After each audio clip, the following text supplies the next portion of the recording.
Hello viewer, this is me Abiyal Rafi. Welcome back to another brand new video. ঈদের day 2 তে আজকে ব্লগে আপনাদের সবাইকে স্বাগতম। আজকে ঈদের দিন, সবাই একটু ঘুরবে, ভিডিও করবে, একটু ভাইবাদারের বাড়িতে যাবে, একটু সালামি কালেক্ট করে পোলাপান। কিন্তু এবার কপালের অবস্থা খুবই খারাপ। যে পরিমাণ ওয়েদার, এই যে ছাতি দিয়ে রয়েছি, ছাতি সরাইলে বৃষ্টি, এই চারিদিকের অবস্থা খুব খারাপ। এলে গ্রামের পরিবেশ এবছরের, এলে রাস্তার অবস্থা বর্তমানে এবছর। আরে আল্লাহ, কপালের নাম গোপাল, অবস্থা খুব খারাপ। বৃষ্টিতে চারদিকের অবস্থা পুরো স্যাঁতস্যাঁতে, সকাল থেকেই বৃষ্টি মুষলধারে। হুন্ডো দিয়ে ঘোরা তো দূরের কথা, পায়ে হেঁটে যাবো এই অবস্থাও খারাপ। রাস্তার যে অবস্থা বর্তমানে, এলে যে তেমন এখন পা এক জায়গায় দিলে পা এক করে আর এক জায়গায় চলে দেবে, এলে রাস্তা আল্লাহই জানে কি অবস্থা।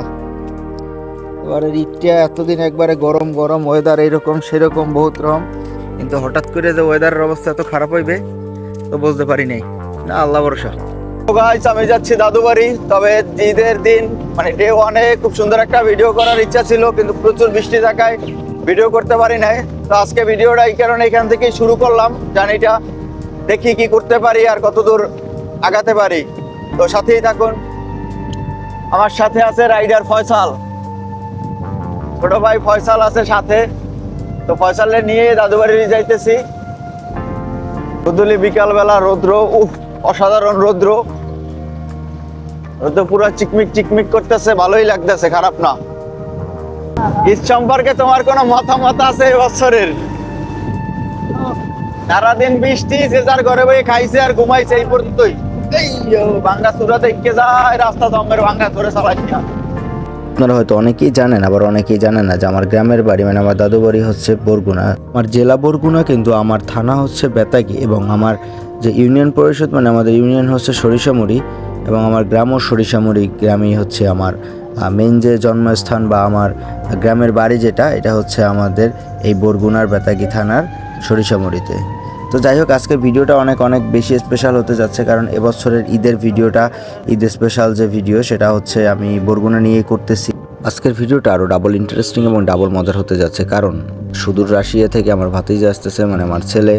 আর ও যে আসতেছে বা আসছে এইটা একদম টোটালি কেউ জানে না, মানে ও বাড়িতে সারপ্রাইজ দেওয়ার জন্য আসতেছে। তো ওর সারপ্রাইজটুকু কতটুকু কাজে লাগে তো সেইটা তো ভিডিওতে থাকতেছেই। সেই সাথে হচ্ছে আমি ঈদ উপলক্ষে এবছর চিন্তা করেছি পুরো বরগুনা শহরটা ঘুরবো, এবং সেই ভিডিওটাই আমি আপনাদের সাথে শেয়ার করবো ইনশাল্লাহ। আমার ভিডিওতে বাম পাশে যে নদীটি দেখা যাচ্ছে, এটাই হচ্ছে বিষখালী নদী। আর এই বিষখালী নদীর ওপারেই হচ্ছে ফুলজুরি হচ্ছে আমার বাড়ি। আর এটা হচ্ছে রামনা থেকে ফুলজুরি খেয়াঘাট পর্যন্ত যেতে যে রাস্তাটা, এই রাস্তার পাশে হচ্ছে এরকমের ব্লক ফেলানো আছে, এবং এখানেও দেখেন অসংখ্য মানুষ ঘুরতে আসছে এই জায়গাটাতেও, কারণ এই জায়গাটা একদম নিরিবিলি এবং প্রচণ্ড পরিমাণে এখানে বাতাস আছে। তাই এখানে যাদের আশেপাশে বাড়ি, দূরে কোথাও ঘুরতে না গিয়ে দেখা যায় এখানে আসলেও মন ভালো হয়ে যায়, কারণ নদী, বাতাস এবং এরকম প্রাকৃতিক দৃশ্য দেখতে সবারই ভালো লাগে। তো আপনাদের সাথে কথা বলতে বলতে এবং ভিডিওর মাধ্যমে আমি অলরেডি চলে আসছি ফুলজুরি খেয়াঘাট, মানে ওপার ফুলজুরি আর এপারের যে খেয়াঘাট, এটার নামও ফুলজুরি খেয়াঘাটই তারা এখন রেখেছে, যার ফলে দুই পারই হচ্ছে ফুলজুরি। মানে ওপার যে ঘাট দেখা যাচ্ছে ওইখানে গেলেই হচ্ছে ফুলজুরি, এবং ফুলজুরি থেকে সরিষামুড়ি গ্রাম, এবং গ্রামই হচ্ছে আমার বাড়ি ওখানেই। আর এই ফুলজুরি পর্যন্ত আসতে আমার নানা বাড়ি হচ্ছে কাঠালিয়া দিয়ে হচ্ছে প্রথমে আমুয়া থেকে হচ্ছে বামনা, তারপরে হচ্ছে এইখানে যে ফুলজুরি খেয়াঘাট, এখান পর্যন্ত আমাকে আসতে হয়েছে। ফুলজুরি খেয়াঘাটের অপর সাইড, মানে যেটা ফুলজুরি খেয়াঘাট নাম দিয়েছে এখন, ওই জায়গাটার নাম ছিল আগে খুব সম্ভবত পাতাগাড়া খেয়াঘাট ছিল। আর এইটা হচ্ছে ফুলজুরি খেয়াঘাট, মানে এপার আর ওপার দুই পার। আর এই যে নদী সামনে দেখা যাচ্ছে, এখানে হচ্ছে বঙ্গোপসাগরের, এটা বঙ্গোপসাগরের চ্যানেলও বলা যেতে পারে, সোজা বঙ্গোপসাগর থেকে আসছে এই নদীটা। আমি একটু ভিডিওতে আপনাদের সারপ্রাইজের কথা বলছি, এই হচ্ছে সেই কাঙ্ক্ষিত সারপ্রাইজ। এখন রাত অলমোস্ট 3টা কি 3:30 বাজে। তো এই ভদ্রমশাই অলরেডি বাড়ির সামনে সেইভাবে দাঁড়ায় রয়েছে ঘরের সামনে।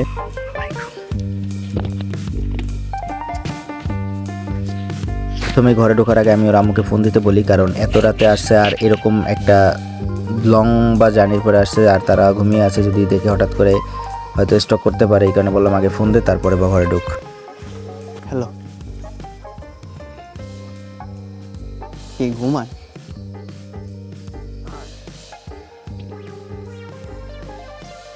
বুঝিনি।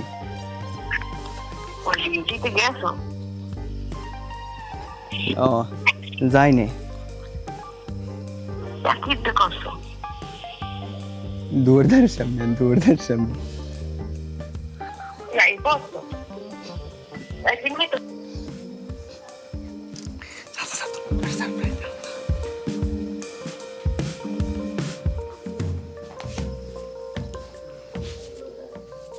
এখানে দৃশ্যটা অনেক সুন্দর হয়েছিল, মানে একটা সেরকম একটা মুভমেন্ট ক্রিয়েট হয়েছিল, বাট সব কিছু ভিডিওতে দেখানো যায় না, কারণ হচ্ছে প্রাইভেসির জনিত কারণে সব কিছু দেখানো সম্ভব হয় না। যতটুকু পেরেছি ততটুকু হচ্ছে ভিডিওতে শেয়ার করেছি এখান থেকে। সাইডে কই আইছি কেটা তুই দেখ এইবারে দেখছে আরাফাত আরাফাত তো দাদা এসে এটা কি ছাপে মশাইতে জায়গা জায়গা এই ঈদের দিনে দেখছো আইছি কেটা হইছে আই দেখ আইছে ঈদের দিনে এই সময় তুমি পাশে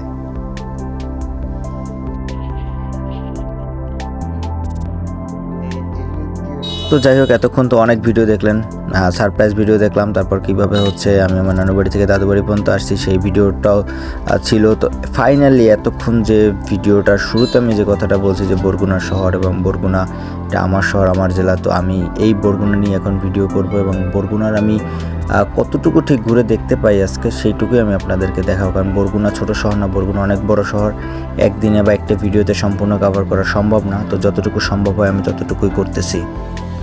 আমি বর্তমানে আছি বরগুনা এবং বেতাগী যে সংযোগস্থল, মানে দুইটা জায়গাকে একসাথে করেছে যে ব্রিজ, সেই ব্রিজের উপরে আছে এবং এখান থেকে আমি এখন ড্রোন ফ্লাই করে এই ব্রিজ এবং হচ্ছে এর পাশে যে লঞ্চ ঘাট আছে, লঞ্চ ঘাট খুবই কাছে, লঞ্চ ঘাটের হচ্ছে ফুটেজটা আমি এখন এখান থেকে কালেক্ট করবো এবং আপনাদেরকেও দেখাবো। তো এনজয় করেন ভিডিওটা। আসলে আপনাদের বরগুনা জেলা সম্পর্কে দুই একটি কথা বলি।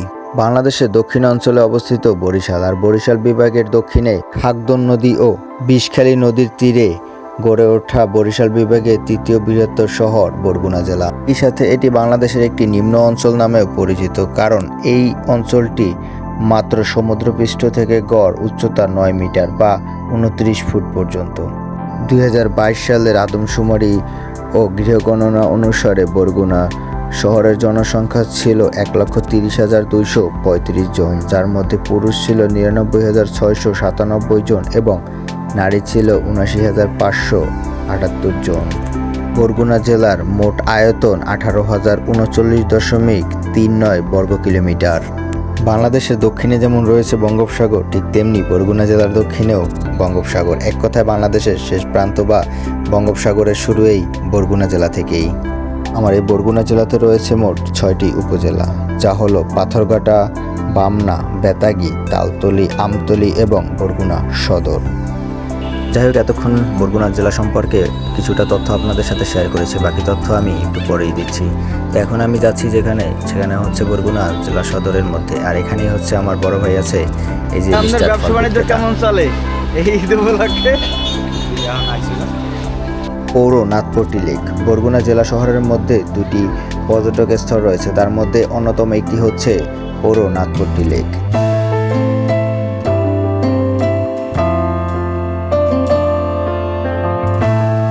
লেকের আশেপাশে সুশৃঙ্খল পরিবেশ যে কাউকে মুগ্ধ করতে বাধ্য, এবং এখানে এসে আপনি পরিবার এবং ফ্রেন্ড অথবা প্রেমিক যেটাই বলেন আপনি সবাইকে নিয়ে একসাথে আপনি আড্ডা দিতে পারবেন, মজা করতে পারবেন, যার কোনো বাধা নেই।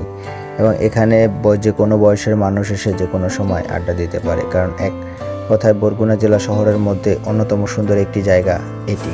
যদি আমি এই লেকটির ভৌগোলিক অবস্থানের কথা বলি, বরগুনা পৌরসভা এলাকায় অবস্থিত একটি লেক হলো পৌর নাথপট্টি লেক, যা স্থানীয়ভাবে পরিচিত একটি মনোরম স্থান নামে। তো এই জায়গাটি আমার কাছে অসাধারণ লেগেছে। যদি আপনারা ঘুরতে আসতে চান অবশ্যই আপনারা এখানে আসতে পারেন। যদি কখনো বরগুনা আসা হয় বা বরগুনা জেলা শহরে আপনি যদি কোনো কাজের জন্য এসে থাকেন, আমি আপনাকে রিকমেন্ড করব যে আপনি একবার হলো এই জায়গাটিতে এসে ঘুরে যেতে পারেন। ঈদ দেখা যায় পরশু গেল, আজকে আমাদের জন্য ঈদ, কারণ আমার এই যে বাতিজা, আমার ছেলে, একমাত্র ছেলে রাশিয়া থেকে আসছে, তো এই কারণে আজকে বরগুনা জেলা শহরে আমরা ঘুরতে বেরোইছি। সব কিছু চাইলেই আমরা সব সময় আসলে পাই না, কারণ আমার এই ভাতিজা রাশিয়া থেকে বাংলাদেশ আসার উদ্দেশ্যে আরও 10 দিন আগে টিকিট কাটলেও 3বার টিকিট ক্যান্সেল হয় ইরান এবং ইসরায়েলের যুদ্ধের কারণে। যাক, আলহামদুলিল্লাহ শেষ পর্যন্ত আসতে পারছে, এটাই অনেক। আমি এবং আমরা এখন যে জায়গাটাতে যাচ্ছি এটি হচ্ছে বরগুনা সার্কিট হাউস, আর সার্কিট হাউসের মাঠ। এটি একটি এমন জায়গা যেখানে হচ্ছে বিকেল হলেই আড্ডা বসে, যেখানে সব শ্রেণীর মানুষ, সব বয়সের মানুষ একসাথে এখানে আড্ডা দেয়। তো এই জায়গাটিতে এখন আমি আসছি। এখানে আসার পরে মানুষের ভিড় দেখে রীতিমতো আমি অবাক যে এত পরিমাণ মানুষ এই জায়গাটাতে আছে, মানে ভাবা যায়। বরগুনা সার্কিট হাউস মাঠে আছি এবং ঈদ গেছে 21 তারিখে ঈদ গেল আজকে 23 তারিখ। আজকে হচ্ছে মূলত প্রধান ঈদ আমার কাছে বা আমাদের জন্য। তোমার ফিলিংস কেমন বলো? তুমি ঈদ তো আমাদের সাথে করতে পারলো না, কিন্তু আজকে তো তুমি আসো আমাদের সাথে।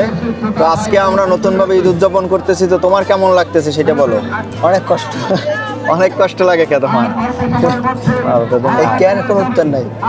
উত্তর নাই কে? যারা দীর্ঘ 30 ঘন্টা জার্নি করে আসছে, অনুভূতির কথা কি আর বলবে। ওর অবস্থা দেখে আমি আমার নিজের অনুভূতি ভুলে যাচ্ছি। আপনার সার্কিট হাউস মাঠে কি পরিমাণ মানুষ যে ঈদ উদযাপন করতে আসছে তা বলার মতো না। আর ম্যাক্সিমাম মানুষ হচ্ছে আপনার এই যে সার্কিট হাউসের যে মাঠ, এই মাঠে আসছে আপনার ঈদ উদযাপন করতে, ফ্যামিলি, ফ্রেন্ড, গার্লফ্রেন্ড যেটাই হোক সবাইকে সাথে নিয়ে। এই যে দেখেন অবস্থা, এইটা দেখে মনে হচ্ছে কোনো বৈশাখী মেলায় আসছে। আসলে ভাই এটা কোনো বৈশাখী মেলা বা কোনো কিছুই না। এইটা হচ্ছে ঈদের একদিন পরের চিত্র, একদিন না সরি 2 দিন, ঈদের 2 দিন পরের চিত্র বরগুনা সার্কিট হাউস মাঠের যে কি পরিমাণ মানুষ আছে একবার দেখেন।